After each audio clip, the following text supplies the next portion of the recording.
Hey guys, it's your boy Mark back with another video. August 3rd, 2023.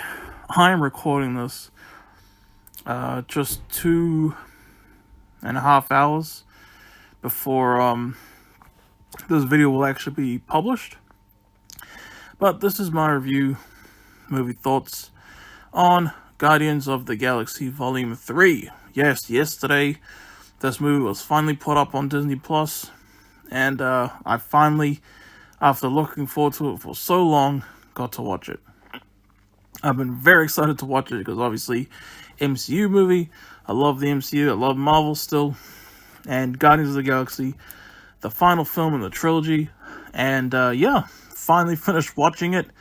I'm sure, I know, like, because it's been months since this movie actually released, you know, like, I'm sure, that,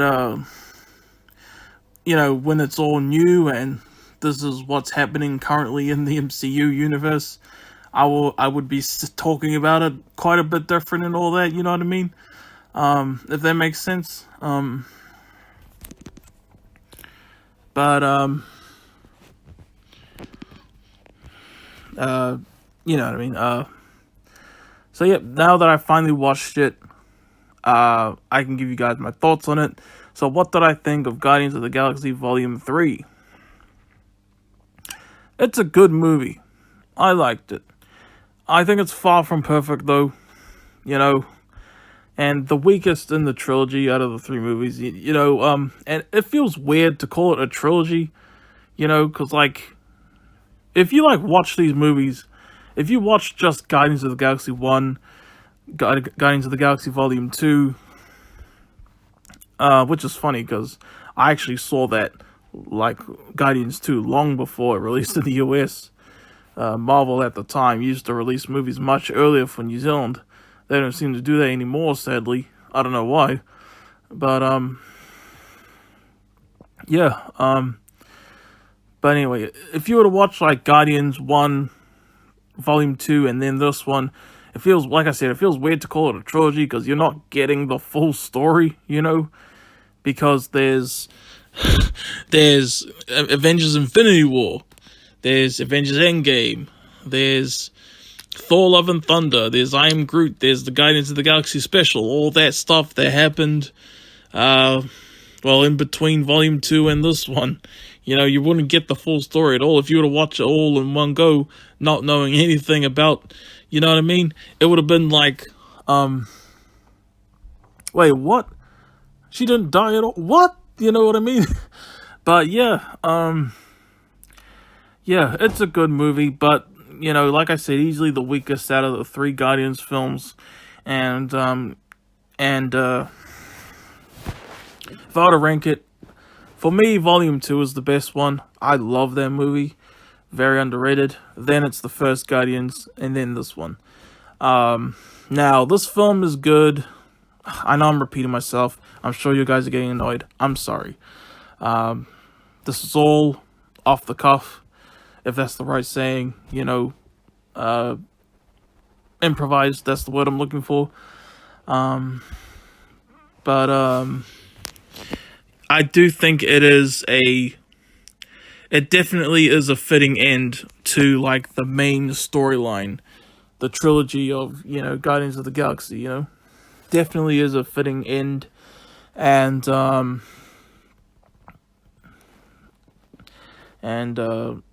trying my best not to say spoilers, of course, so that's why if I'm thinking, I'm trying to be like, wait, would that be a spoiler to mention, you know, stuff like that. Yeah, I heard, like, lots of people, like, this movie, like, really made people cry, and there were a couple parts that had me tearing up, but not, like, bawling, you know. I don't know if they had to do with me seeing a whole bunch of screenshots from this movie, like, ahead of time, and, like, it's like, you know, from the screenshots and seeing all the sad reactions, like, you can obviously tell what the heck happens, you know, just from how people react to something, for something that's already released, but you haven't seen it, you know what I mean? Not even that, because, like, if you watch the trailers for Logan, like way back when that came out, before anyone had seen the movie, it was so obvious that both Professor X and Logan were gonna die. Like, for real. Like, they weren't even hiding that. Yeah.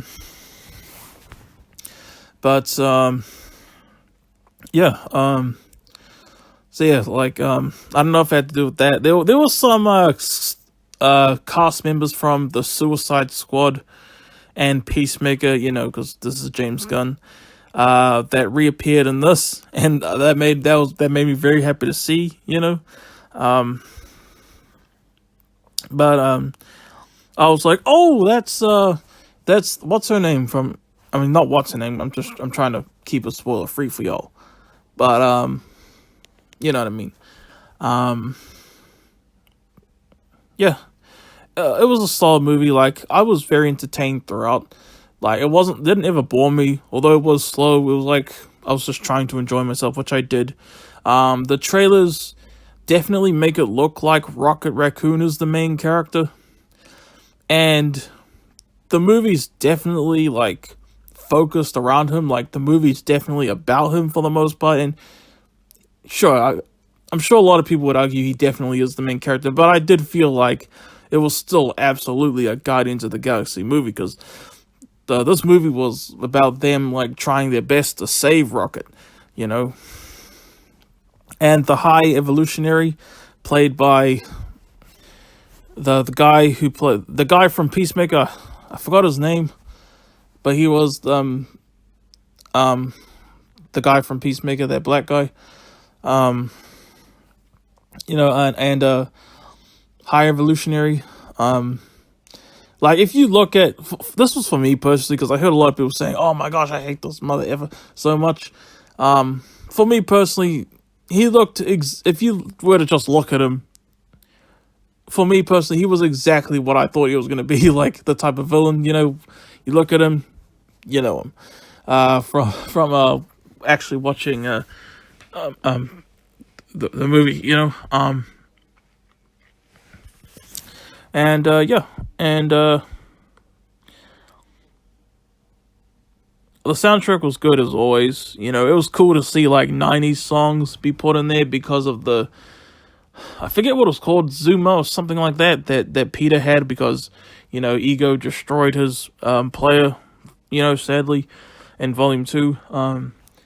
Like, they had like Radiohead in this, so that was cool.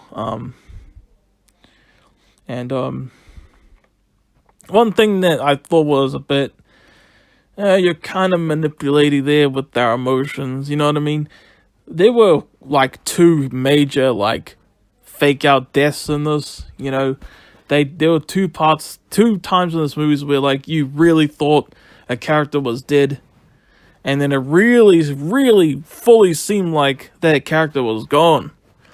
And then, just like that, surprise, not actually dead. You know? Why? I think I would have appreciated it if they really did die in those moments. Yeah, but at the same time, you know, it was cool that those characters were still alive, but it was like, man, you're really manipulating our emotions with that, you know what I mean? But I'm trying to get all my thoughts out. Gamora in this movie. Yeah, Gamora in Infinity War really did die. You know, they make that clear, like, that make that like a permanent death. Because, like, even though she is technically back, you know, she doesn't have the memories of what happened in Infinity War and Guardians Volume 2. Even Guardians 1, that Gamora's gone. Long gone. Thanos did kill the Gamora that Peter knew. And I like that I appreciate that even though she was technically back, they did try their best to keep that, you know what I mean? Yeah. Oh, Adam Warlock. And I know a lot of people were excited when they announced Adam Warlock in this movie. And I enjoyed his character in this movie, but, like, if you're if you're expecting him to be like some huge major character, he is not that whatsoever. You know, I can easily see a lot of people being very disappointed and frustrated with how his character was in this movie. But for what it was, I enjoyed him. I was entertained by his character. And wow, it's been a decade now since I first heard of the character of what's his name again? I said his name already. Adam Warlock. Because I remember when at the end of the first Avengers, I became obsessed with who's this Thanos guy, who's this major threat, and then I got the Infinity Gauntlet for my 15th birthday a decade ago. So yeah, been a decade since I first even heard of the Adam Warlock character. Not a character I'm that big on, to be honest. But it was cool that they finally included him in the MCU. Yeah, no, I like Will Poulter, but not who I would have cast as Adam Warlock. I don't know who I would have cast as Adam Warlock, but I don't know if I could have thought about it unless you asked me, because like I said, I'm not like a big fan of the character. I love that story, the Infinity Gauntlet, but you know what I mean. But yeah, the characters are what you expect. The characters are good. Star-Lord's great. Gamora's good, although very different Gamora this time. Drax is Drax. Drax is awesome. Cosmo the dog, I really enjoyed her. Rocket, of course, arguably the main character of this movie, although I still felt like it was a Guardians movie, even though the trailers made it look like he was like the fully main character, you know what I mean? I mean, the movie's definitely focused on Rocket, you know what I mean? I think I already said that. But yeah, yeah, it's a good movie, far from perfect. I don't know if I'll rewatch it anytime soon, but it's good. I would give it an 8 out of 10. I'm happy I finally watched it. I did lots of pauses, and I even went to the store. I got some spinach, peanut butter chocolate, my favorite red velvet cake, while at the store, even during this. But yeah, Guardians of the Galaxy Volume 3, happy I finally watched it. And I'm really happy with how my review turned out, actually. And I hope you guys are happy with it too. And yeah, that's my review of Guardians 3. Hope you guys enjoyed. If you guys have seen Guardians 3, please let me know what you thought. And yeah, and have a good one, y'all. And yeah, I wonder what's next for not just the MCU, but like what the MCU is gonna do with the Guardians now, But yeah. Anyway, I'm your boy Mark. Peace out, y'all. Have a good one.